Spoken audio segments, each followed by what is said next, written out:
My name is Zektar, and I am a Vorthak warrior. For 3 centuries, I have served in the Galactic Defense Coalition, fighting alongside dozens of species across the known galaxy. I have faced the acid-spitting Chronari, the telepathic Mind-Weavers, and even the legendary Shadow Hunters of the Void. I thought I knew what fear looked like. I thought I understood the meaning of terror. I was wrong. The day everything changed started like any other mission briefing aboard the GDC flagship Starbreaker. Commander Theklos, a veteran Altarian with battle scars covering half his blue-scaled face, stood before our assembled strike team. A holographic display showed a planet called Kepler 442b, its surface glowing red with enemy fortifications. The Zephyrian horde has taken this world, Theklos announced, his voice carrying the weight of bad news. Intelligence reports indicate they're using it as a staging ground for their next major offensive. If we don't stop them here, they'll have a clear path to the core worlds. I felt my forearms tense at the mention of the Zephyrians. These weren't just raiders or pirates. They were a plague upon the galaxy, consuming entire star systems and leaving nothing but death in their wake. Standing 3 meters tall with razor-sharp claws and acid for blood, they had conquered 47 worlds in the past year alone. The operation requires precision, Theklos continued. We need to infiltrate their main command center and destroy their quantum communication array. Without it, their fleet coordination will collapse. Around me, my fellow warriors nodded grimly. There was Kriksta, a Sentinel engineer whose cybernetic implants could interface with any technology. Next to her stood Captain Vorek, a Taurian demolitions expert whose people were known for their explosive expertise. Behind them, the twin Nexari scouts Pip and Pep communicated through their shared telepathic link, already planning infiltration routes. What about our backup? Asked Vorek, his tusks clicking as he spoke. This sounds like a suicide mission. Theklos paused, and something strange crossed his expression. You'll be working with a human unit. The briefing room fell silent. I had heard stories about humans, of course. They were newcomers to the galactic stage, having achieved faster-than-light travel only 50 years ago. Most species considered them primitive, barely evolved beyond their tribal stage.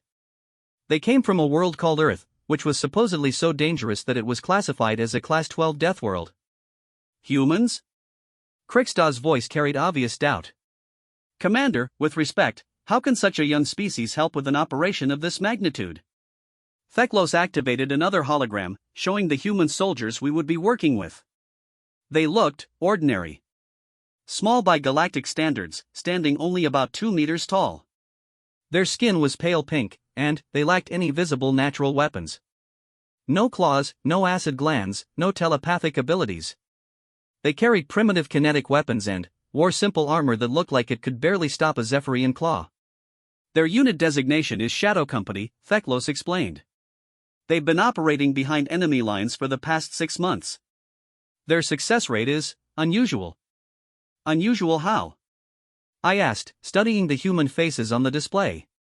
They looked so young, so fragile. They have a 100% mission success rate, Theklos said quietly. In operations where other units suffered 70% casualties, the humans completed their objectives with 0 losses. I exchanged glances with my teammates. That was impossible. No unit, no matter how skilled, maintained perfect records against the Zephyrian horde. Perhaps the intelligence is wrong, suggested Pip, while Pep nodded in agreement through their telepathic bond. Or maybe they've only been assigned simple missions. Theklos shook his head. Shadow Company destroyed 3 Zephyrian supply depots, eliminated 2 command stations, and rescued 47 prisoners from a maximum security facility. All within the past month. The room fell silent again. Those weren't simple missions. Those were the kind of operations that required massive fleet support and resulted in heavy casualties even when successful. How many humans are in this Shadow Company? Vorek asked. 12. My blood ran cold. 12 soldiers had accomplished what would normally require entire battalions. Either the intelligence was completely wrong, or humans were far more dangerous than anyone realized. We'll rendezvous with them on the planet's surface, Theklos continued. Transport leaves in 30 minutes. Full combat gear. As we prepared for the mission, I couldn't shake my unease. I had fought alongside many species, and each brought their own strengths to battle. The Altarians were brilliant strategists, the Taurians were living weapons, the Sentinels could interface with any technology. But, what could humans possibly offer? The transport ship Swift Talon carried us through hyperspace toward Kepler 442b. During the journey, I accessed the human files in the ship's database. What I found was confusing and contradictory. Earth was indeed classified as a death world, with gravity 1.3 times standard, an atmosphere that would poison most species, and weather patterns that regularly produce storms capable of leveling cities. The planet was home to predators that seemed designed by nature to kill efficiently. Yet somehow, humans had not only survived but thrived on this nightmare world. Their physical capabilities seemed modest. They weren't the strongest, fastest, or most durable species in the galaxy. Their technology was primitive compared to galactic standards. They had no natural weapons, no telepathic abilities, no special adaptations for warfare. So why did every other species' military leaders speak about them in hushed tones? "Approaching the drop zone," announced our pilot. "Sensor sweeps show heavy Zephyrian activity. They've got patrol ships covering the entire hemisphere." Through the transport's viewports, I could see Kepler 442b growing larger. The planet's surface was scarred with the distinctive marks of Zephyrian occupation, massive strip mines, towering spires that pulsed with sickly green energy, and atmospheric processors that were slowly converting the breathable air into the toxic soup the Zephyrians preferred. There, Kriegstadt pointed to her scanner display. "I'm detecting the human transport signatures. They're already on the surface." "Already?" Theklos frowned. "We're 30 minutes ahead of schedule." Our pilot's voice crackled over the calm. "Shadow Company reports the landing zone is secure. They've eliminated 3 Zephyrian patrol units and established a perimeter." I felt my scales tighten. 3 patrol units? Each Zephyrian patrol consisted of 20 warriors. 60 of the galaxy's most feared predators, eliminated by 12 humans before we even arrived. The transport shuddered as we entered the planet's atmosphere. Through the viewports, I could see the results of human efficiency. 3 burning Zephyrian vehicles littered the landscape below, their crews scattered around them like broken toys. There was no sign of human casualties. We touched down in a clearing surrounded by twisted metal trees that the Zephyrians used for camouflage. The moment the transport doors opened, I was struck by the smell of the place, burning metal, ozone, and something else. Something that made my warrior instincts scream warnings. The smell of death. "Welcome to Kepler 442b, a voice said in perfect galactic standard. I turned to see a human approaching our group. He was smaller than I had expected, perhaps 1.8 meters tall, with dark hair and pale skin marked by numerous scars. His equipment looked primitive but well-maintained, and his movements had a fluid grace that reminded me of apex predators. "I'm Captain Martinez, Shadow Company," he said, extending his hand in the human greeting gesture. "You must be Strike Team Zeta." Theklos stepped forward and clasped the human's hand. "Commander Theklos, GDC. These are my team members, Zektar, Kriksta, Vorik, and the Nexari twins." Martinez nodded to each of us, his eyes lingering on me for a moment. Those eyes were strange, not the solid colors of most species, but brown with flecks of gold. They seemed to see everything, calculating and measuring threats with the efficiency of a targeting computer. "Your success rate is impressive," Theklos said carefully. 60 Zephyrian casualties with no losses." Martinez shrugged, as if destroying 3 enemy patrols was routine. "They're predictable. Always attack in the same formation, always rely on brute force over tactics. Makes them easy to outmaneuver." Easy to outmaneuver? The Zephyrian horde had conquered nearly 50 worlds because of their tactical superiority. Yet this human spoke as if they were nothing more than a minor inconvenience. "Where's the rest of your unit?" I asked, looking around the clearing. I could see no other humans. Martinez smiled, and something in that expression made my combat instincts flare to life. "They're around. Humans are good at staying hidden." As if summoned by his words, 11 other humans materialized from the surrounding landscape. They hadn't been invisible. I realized with growing unease that they had been there the entire time, perfectly camouflaged and positioned to provide covering fire if we had proven hostile. In the few minutes we had been on the ground, they had evaluated us as potential threats and taken appropriate precautions. "This is my team," Martinez said, gesturing to the assembled humans. "Sergeant Reynolds, our medic. Lieutenant Chen, explosives. Corporal Jackson, heavy weapons. The others handle reconnaissance, communications, and specialized equipment. Each human acknowledged the introduction with a slight nod, their eyes never stopping their constant scan of the surrounding area. They moved like pack hunters, I realized. Each one aware of where the others were positioned, ready to coordinate their actions instantly. "What's our timeline?" asked Sergeant Reynolds, a female human with short blonde hair and a medical kit that somehow looked more threatening than most weapons I had seen. "The Zephyrian Command Center is 12 kilometers northeast," Theklos replied, activating a holographic map. "Intelligence suggests they have approximately 500 warriors guarding the facility, plus automated defense systems." 500, Martinez repeated thoughtfully. "Standard Zephyrian defensive positions?" "According to our scans, yes. Overlapping fields of fire, multiple fallback positions, and a central command bunker protected by energy shields." I expected Martinez to express concern about the overwhelming enemy numbers. Instead, he nodded as if the odds were perfectly acceptable. "We'll want to hit them just after their shift change," he said to his team. "Zephyrians always have a 3-minute gap in their patrol coverage when the guards rotate. Chen, you'll need to disable their power grid first. Jackson, can you provide covering fire from the ridge?" "No problem," Jackson replied, adjusting the massive weapon slung across his back. "What's the fallback plan if things go wrong?" Martinez looked at him with that unsettling smile again. "Nothing's going to go wrong." The confidence in his voice wasn't arrogance, it was the absolute certainty of a predator who had never encountered prey capable of escape. As we began moving toward the target, I found myself walking beside Martinez.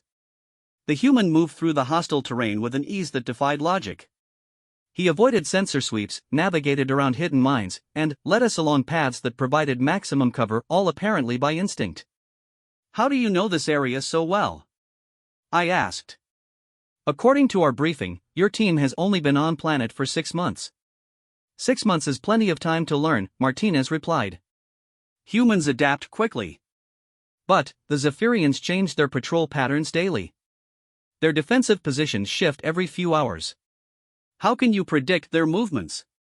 Martinez was quiet for a moment, as if considering whether to answer. Finally, he said, "The thing about the Zephyrians is that they think they're apex predators. They've conquered so many worlds by relying on fear and superior firepower that they've forgotten how to actually hunt. They're still formidable opponents," I pointed out. "Their claws can slice through battle armor, their acid blood, all advantages in direct confrontation," Martinez interrupted. "But warfare isn't about who's stronger or faster. It's about who wants to win more." There was something chilling in the way he said those words. As if winning wasn't just a goal for humans, it was a biological imperative. We crested a hill and saw the Zephyrian Command Center spread out below us. It was a massive complex of interconnected structures, each one bristling with weapon emplacements and sensor arrays. Hundreds of Zephyrian warriors moved through the facility with military precision, their 3-meter frames casting long shadows in the alien sun. "Impressive," Vorek muttered. "It would take a full brigade to assault that position." "Traditional assault, yes," Martinez agreed. "But humans don't do traditional." He activated a small device, and I heard his voice being transmitted to his team through their communication network. "Shadow Company, this is Martinez. Target is confirmed. Initiate Operation Nightmare." The response was immediate. Explosions erupted throughout the Zephyrian facility as hidden charges detonated with perfect timing. Power grids failed, communications arrays toppled, and defensive positions collapsed in carefully orchestrated destruction. "How?" Theklos began. "My team has been inside that facility for the past 3 days," Martinez explained calmly. "Zephyrians have excellent external security, but they don't expect enemies to already be among them." As alarms wailed across the complex, I watched the humans execute their plan with terrifying precision. Each team member knew exactly where to be and what to do. There was no hesitation, no confusion, just lethal efficiency. "Reynolds, Jackson, you're on perimeter control," Martinez commanded. "Chen, hit their backup generators. Everyone else, we're going hunting." I had fought many battles, but I had never seen anything like what followed. The humans didn't charge the enemy positions or rely on superior firepower. Instead, they moved like ghosts through the chaos they had created, striking with surgical precision and vanishing before the Zephyrians could respond. A group of enemy warriors rushing to restore power found their path blocked by carefully placed explosives. Another squad investigating the communications failure discovered that their escape route had been mined. Each time the Zephyrians tried to organize a counterattack, they found that the humans had anticipated their response and prepared accordingly. "This is impossible," Pip whispered to her twin. "How can they predict enemy movements so accurately?" I was beginning to understand. The humans weren't predicting Zephyrian movements, they were controlling them. Every explosion, every disrupted system, every blocked passage was designed to force their enemies into predetermined positions where they could be eliminated efficiently. "Zektar," Martinez called out. "Your team ready to move? The main bunker's defenses will be down in 60 seconds. I looked at my fellow warriors. We were supposed to be the elite strike force, but we had become spectators to a masterclass in warfare. The humans had turned 500 enemy combatants into scattered, confused prey in less than 10 minutes. "We're ready," I replied, though my voice sounded strange to my own ears. As we advanced on the command bunker, I found myself studying the human soldiers more carefully. They moved with the coordinated precision of a pack, but there was something else, something that made my predator instincts scream warnings. These weren't just soldiers. They were something far more dangerous. They were humans who had been taught to wage war. And, as the screams of dying Zephyrians echoed through the facility around us, I began to understand why every other species spoke of humanity with such quiet fear. The main command bunker rose before us like a fortress carved from black stone. Even with the facility's defenses crippled, this central structure remained formidable. Energy shields flickered around its perimeter, and weapon turrets tracked our approach with mechanical precision. "Standard defensive layout," Martinez observed, studying the bunker through his primitive optical scope. "Shield generators are probably in the sub-basement. Command center will be top floor. The shields are military grade," Crixto warned, running scans with her advanced Sentinel equipment. "My weapons can't penetrate them." Martinez looked at her scanner readings and nodded. "Chen, how long to disable the generators?" "Give me 5 minutes inside," the human explosives expert replied. "But I'll need a way past those turrets." I watched Martinez consider the problem. Around us, the sounds of battle had faded to scattered gunfire as the last Zephyrian defenders were systematically eliminated. The humans had accomplished in 30 minutes what should have taken hours of bloody fighting. "Jackson," Martinez called to his heavy weapons specialist. "Think you can keep those turrets busy?" The large human grinned and hefted his weapon. "Oh, they'll definitely be focused on me." What happened next defied everything I knew about military tactics. Jackson stepped into full view of the defensive turrets and opened fire with his primitive kinetic weapon. The turrets immediately swiveled toward him, their energy beams carving smoking furrows in the ground around his position. But Jackson was no longer there. The human moved with impossible speed and precision, always one step ahead of the targeting systems. He would appear from behind cover, fire a burst that damaged sensor arrays, then vanish before return fire could reach him. The turrets spun frantically, trying to track a target that seemed to exist only in the spaces between their detection cycles. "How is he doing that?" Vorek demanded. "Those targeting computers should lock onto him instantly." "Humans fight differently," Martinez replied, as if that explained everything. "Chen, you're clear. Go." The explosives expert sprinted toward the bunker, using Jackson's distraction to reach the outer wall. I watched her place small devices at specific points around the shield generators, her movements precise and economical. There was no wasted motion, no hesitation, just professional competence that seemed almost mechanical. "Charges set," Chen reported. Everyone might want to step back. The explosion wasn't massive, it was precise. The shield generators didn't collapse in spectacular destruction but simply stopped functioning as their power sources were severed with surgical accuracy. The energy barriers flickered once and died.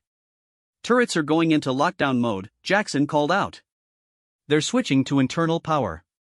"Perfect," Martinez said. "Reynolds, bring the medical kit. We might need to keep someone alive for questioning." The way he said it made my scales crawl. There was no emotion in his voice, just clinical professionalism. As if keeping enemies alive for interrogation was routine procedure.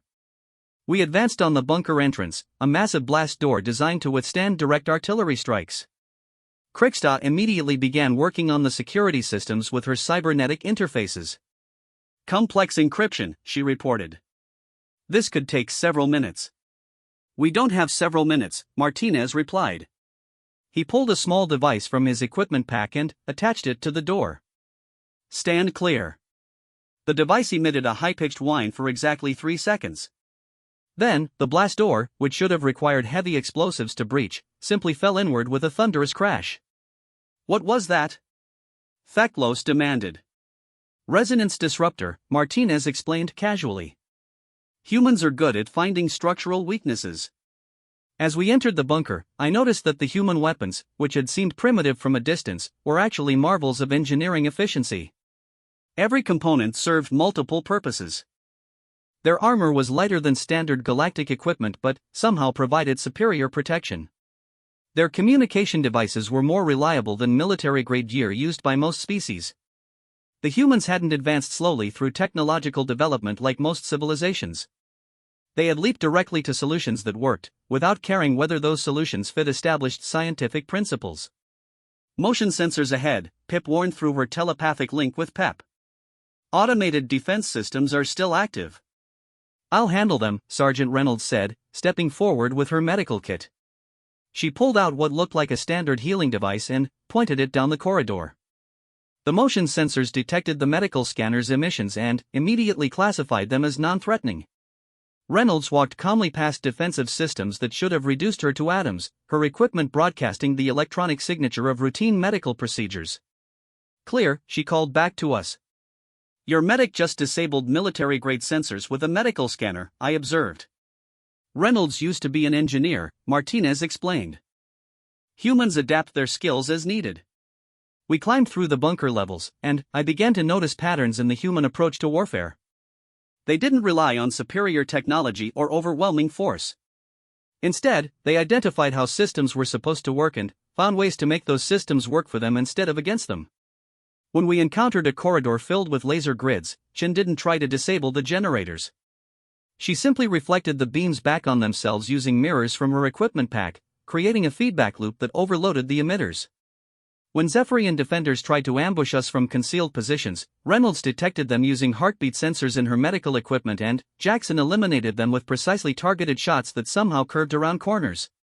Each impossible feat was accomplished with matter-of-fact professionalism, as if humans had long ago stopped being impressed by their own capabilities. Command level, Martinez announced as we reached the top floor. Zephyrian leadership should be through that door. The final barrier was a vault door surrounded by energy fields, pressure sensors, and automated weapons. It represented the pinnacle of Zephyrian defensive technology. This will take significant time to breach, Kriksta warned. Even with combined efforts, or we could just knock, Martinez interrupted. He walked up to the door and pressed a simple communication button. A voice answered in the guttural Zephyrian language, demanding identification. Martinez responded in perfect Zephyrian, his accent flawless. The voice on the other side paused, apparently confused. There was a rapid exchange of words I couldn't follow. What did you tell them? Theklos asked. That I'm a captured human being brought for interrogation, Martinez replied. They're very excited to meet me. The massive door began cycling open, its security systems disarming automatically. I stared in disbelief as the most sophisticated defense installation in the sector opened its innermost sanctum because a human had simply asked politely. How did you learn their language? I demanded. Humans are good at languages, Martinez said. We had 6 months to practice. The command center revealed itself as the door completed its cycle, a vast room filled with holographic displays, communication arrays, and tactical planning equipment. At its center stood 3 Zephyrian commanders, their massive frames encased in ceremonial armor that gleamed with deadly beauty. They were magnificent specimens of their species. Each stood over 3 meters tall, with natural weapons that could shred battle armor and reflexes honed by centuries of conquest. Their acid blood made them nearly impossible to kill through conventional means, and their tactical intelligence was legendary throughout the galaxy. They were also pointing their weapons directly at Martinez. Human, the largest commander growled in galactic standard. You have interfered with Zephyrian operations for the last time. Martinez nodded politely. I'm sure you believe that. What followed happened so quickly that my enhanced combat reflexes could barely track the sequence of events. Reynolds, who had been standing behind Martinez with her medical equipment, suddenly moved with inhuman speed. Her healing device transformed into something else entirely, a weapon that fired precise energy bursts into specific nerve clusters on the Zephyrian commanders. The massive aliens dropped instantly, their weapons clattering to the floor. Not dead, but completely paralyzed. Neural disruptor, Reynolds explained conversationally. Based on medical scanners, so it penetrates their natural defenses. They'll recover in about an hour. I realized that everything we had witnessed, the polite conversation, the request for entry, Martinez standing in apparent vulnerability, had been calculated misdirection to position Reynolds for a perfect shot. You used yourself as bait, I said to Martinez. Humans are good bait, he replied. Everyone underestimates us. Chen was already at work on the communication arrays, her explosives replaced by sophisticated electronic devices that interfaced with Zephyrian technology. Within minutes, she had complete access to their command networks. I'm into their main systems, she reported. Want me to destroy everything? Not yet, Martinez said. First we learn what they know. He knelt beside the largest Zephyrian commander and administered something from Reynolds' medical kit. The paralysis faded from the alien's eyes, though his body remained immobile. You can speak, Martinez told him. Tell me about the fleet positions. The Zephyrian commander's response was a string of curses and threats that would have made most species flee in terror. Martinez listened patiently, occasionally nodding as if the death threats contained useful information. I understand your position, Martinez said when the commander finished. But, I think you misunderstand mine. He gestured to the displays around them, where Chen had brought up tactical information about Zephyrian fleet deployments, supply lines, and strategic plans. Your forces are cut off from reinforcement, Martinez continued. Your communication networks are compromised. Your supply lines have been severed. And, your command structure is now under our control. The Zephyrian commander's eyes widened as he realized the scope of what had been accomplished. This hadn't been a simple raid on a command center. It had been a systematic dismantling of an entire military operation. Impossible, the commander whispered. You're just humans. Martinez smiled, and I finally understood what made that expression so terrifying. It wasn't cruelty or madness. It was the calm satisfaction of a predator that had successfully cornered its prey. Just humans, Martinez agreed. But, humans who've decided you're in our way. He stood and walked to the central command console, where Chen had isolated the quantum communication array. This facility coordinates 17 Zephyrian battle fleets, he explained to our strike team. Destroying it will leave them unable to communicate across interstellar distances. Their entire offensive will collapse into isolated engagements that can be defeated individually. 17 fleets, Theklos repeated in amazement. Intelligence estimated 3, maybe 4.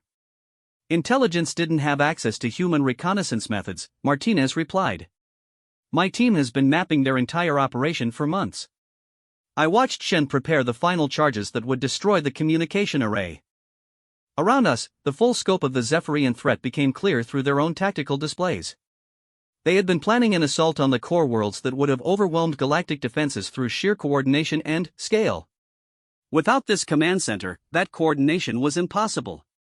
How did you know? I asked Martinez. How did you know this facility was so critical? Humans study their enemies, he replied. We spent 3 months just watching Zephyrian behavior patterns. Another month infiltrating their supply networks. 2 more months placing our people in key positions. Your people? Martinez nodded toward the displays showing Zephyrian personnel records. Highlighted among them were dozens of entries marked with subtle human designations. Humans are good at blending in, he explained. 6 months was plenty of time to replace key personnel in their operation. I stared at the records in shock. The Zephyrians had been infiltrated so thoroughly that humans now occupied critical positions throughout their command structure. This entire war had been guided by human intelligence from the very beginning. You've been controlling their strategy, I realized. Influencing, Martinez corrected. Humans prefer to let enemies defeat themselves through their own mistakes. Reynolds finished her examination of the Zephyrian commanders and nodded to Martinez. They're stable for transport. We can extract them for full interrogation. Negative, Martinez replied. Leave them. I was confused. The intelligence value of captured Zephyrian leadership was enormous. Why? They could provide information about other operations. Martinez looked at the paralyzed commanders with something that might have been pity. Because they're going to deliver a message for us, he said. When they recover, they'll report that 12 humans destroyed their entire command structure in under 2 hours. They'll describe how their most secure facility was penetrated, their defenses turned against them, and their forces systematically eliminated. A message? To the rest of the Zephyrian horde, Martinez explained that humans are no longer prey. Chen stepped back from the communication array. Charges are set. 60-second timer. As we evacuated the command center, I found myself walking beside Jackson. The heavy weapons specialist had been quiet throughout the operation, speaking only when necessary. Can I ask you something? I said. Sure. When you were distracting those turrets, how did you move so fast? Your reaction time was impossible. Jackson was quiet for a moment. Then, he said, humans don't have the best reflexes in the galaxy. But, we do have something else. What? We practice until impossible becomes routine. The explosion behind us was muffled by the bunker's construction, but I could feel it through the floor. The quantum communication array, and, with it, the coordination of 17 battle fleets had been reduced to atoms. As we emerged from the bunker, I saw the full results of Shadow Company's operation. The Zephyrian facility that had been a hub of military activity was now a smoking ruin. Bodies of alien warriors lay scattered throughout the complex, each one eliminated with surgical precision. But, what struck me most was the silence. There had been no battle cries, no dramatic confrontations, no heroic charges. The humans had simply identified objectives and accomplished them with mechanical efficiency. They had treated warfare like engineering problem to be solved rather than a contest to be won. Transports incoming, Martinez announced. Mission complete. As our extraction ship descended toward the landing zone, I realized that everything about this operation had been orchestrated to appear routine. The humans weren't celebrating their victory or taking pride in their accomplishments. They were already planning the next mission, analyzing what they had learned, preparing for the next enemy they would quietly and efficiently destroy. Martinez, I said as we boarded the transport. Why do humans fight? He considered the question seriously before answering. Because someone has to. The simplicity of that response was somehow more chilling than any threat or boast. Humans didn't wage war for conquest or glory. They fought because they had decided it was necessary. And, once humans decided something was necessary, I was beginning to understand, it became inevitable. As Kepler 442 befell away beneath us, I stared down at the burning ruins of what had been the Zephyrian horde's greatest stronghold. 12 humans had accomplished what entire fleets could not. They had done it quietly, efficiently, and without losing a single soldier. But, more terrifying than their competence was their attitude. They weren't impressed by their own success. This level of devastating effectiveness was normal for them. Zektar, Martinez said, noticing my expression. You look troubled. I turned to face him, the small, fragile-looking being who had just orchestrated the destruction of humanity's greatest enemy. I'm beginning to understand why the galaxy fears humans, I admitted. Martinez nodded thoughtfully. Good, he said. Fear keeps enemies at a distance. It's more efficient than having to kill them all. The casual way he mentioned killing entire species made my blood run cold. Because I was starting to realize that it wasn't an empty threat. If humans decided that complete extermination was necessary, they would approach it with the same methodical efficiency they brought to everything else. And, nothing in the galaxy would be able to stop them.